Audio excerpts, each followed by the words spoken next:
everyone. Hope you had a great fourth week reading. Can you believe that we're almost halfway through the book? My gosh. Okay, got all your questions right here, so let's dive right into it. Question number 1, do you listen to music while you are writing your books? And the answer is no, I don't listen to music. I get distracted so easily. So when I'm writing, I like it to be completely quiet. And this is one of the reasons why it's hard for me to write on airplanes. It's hard for me to write in cafes. I really want it to be so quiet that I'm just completely immersed in the scene. But yeah, I wish I could listen to music while I wrote. That would be really fun. But sometimes, I do like to listen to music right before I start writing, just to get into the general vibe of the scene. So if it's like a really emotional scene, I'll listen to some really emotional music. Or if it's a scene where I'm like really pumped about something and it's exciting, I'll listen to, I don't know, the theme song from Rocky or something. I'll listen to something really exciting to get myself in that mode. Asking about the experience at Christopher's restaurant. Did you guys ever order that much food from a restaurant?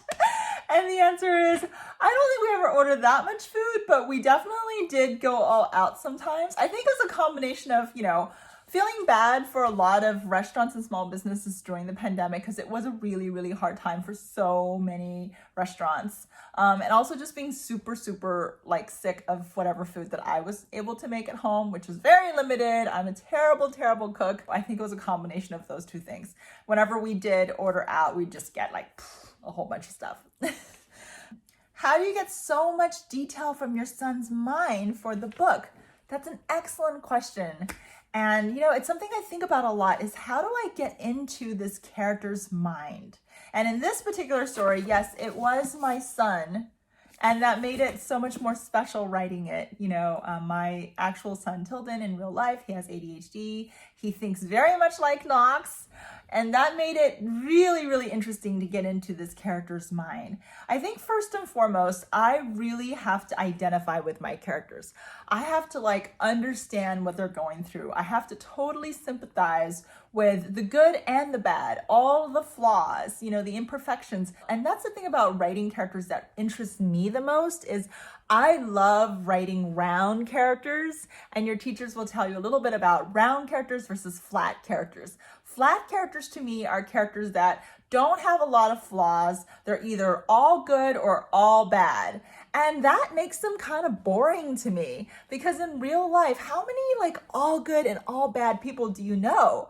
Not many, right? Because usually it's a big mix of things. Usually someone will, be really great at something and be totally well-intentioned, but still can hurt someone else's feelings unintentionally. Or they'll, blurt something out and they don't mean to, and they feel really bad about it. Or they're going through something and it's really hard and it might cause them to act out. And that's actually the stuff that I really enjoy about, getting to know human beings in real life, but also through a book. I think those imperfections are what makes us interesting. I'm not a perfect person. I make mistakes all the time, and that's okay. And that's part of growing and learning and reflecting and thinking about them. What is your favorite book that you've written? And do you currently have any ideas for a new book? As a matter of fact, my newest book called Finally Seen comes out in February. I'm so proud of this book. It's probably the hardest book I've ever had to write, and it's the book that I'm most proud of. It's an incredibly powerful read. It is about a girl who comes to the US by herself because her parents and her little sister have already been here for 5 years. So she hasn't seen them for 5 years. Can you imagine being separated from your family for 5 years and then finally reuniting with them? All of the feelings, all the emotions. You're probably angry, you're probably excited, you're probably curious, you're probably confused. A lot of intense emotions in this book, and it's funny. It's a really funny read. So I hope you check it out. Comes out in February. Did Knox actually climb the fence? I'm going to put this together with, did you actually have to leave a job interview to pick up your son? And the answer is, although those parts were made up, my kids did get into a lot of mischief in real life. And this is one of the questions. Did your kids get into a lot of mischief in real life? And the answer is, always.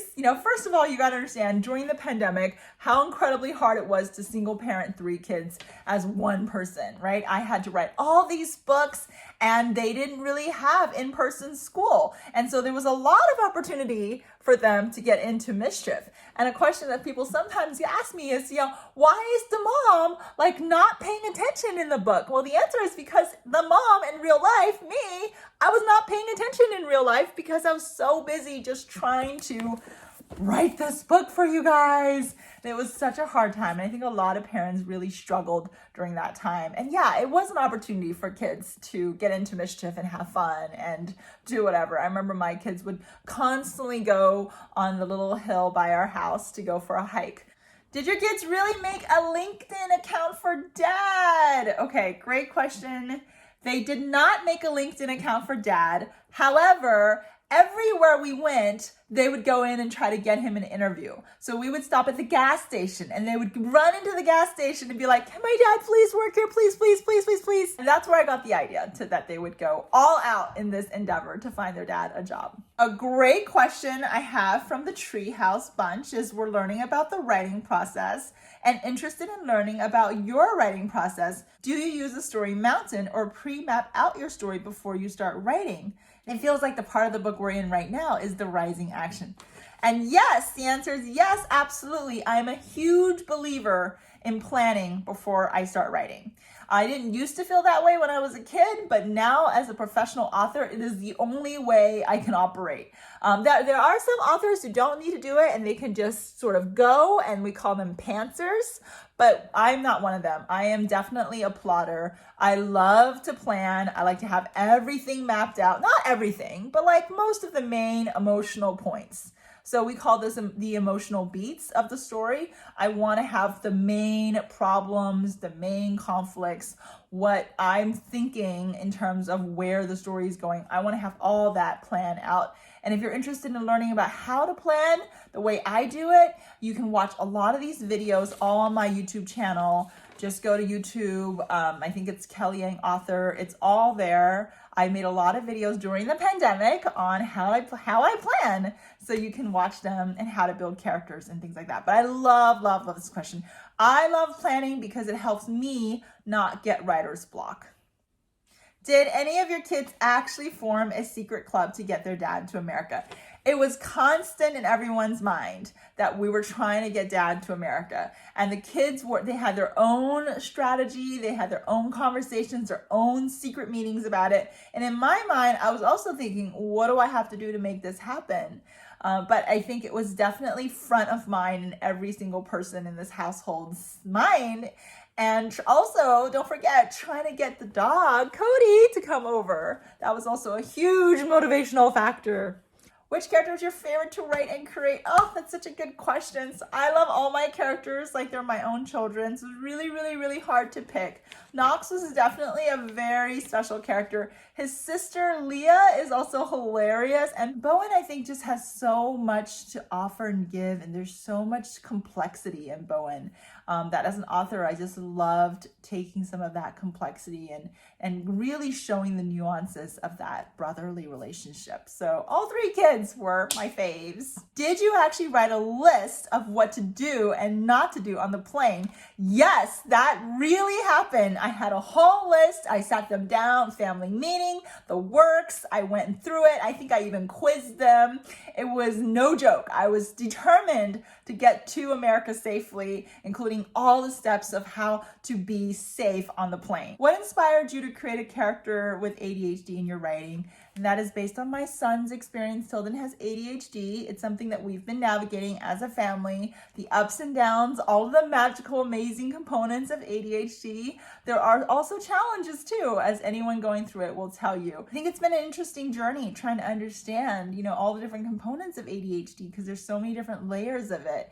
But I just am so proud of my son and so proud of kids out there. Every single one of us learns differently, and that's okay. And that's a great wonderful and beautiful thing. That's what makes us individuals. It's something we have to celebrate. Finally, can you show us a picture of your kids in real life? Yes, I can. This is a picture of them right around the time we were leaving, and this is a picture of them recently. Thank you guys so much for watching. I hope you enjoy reading next week's chapters.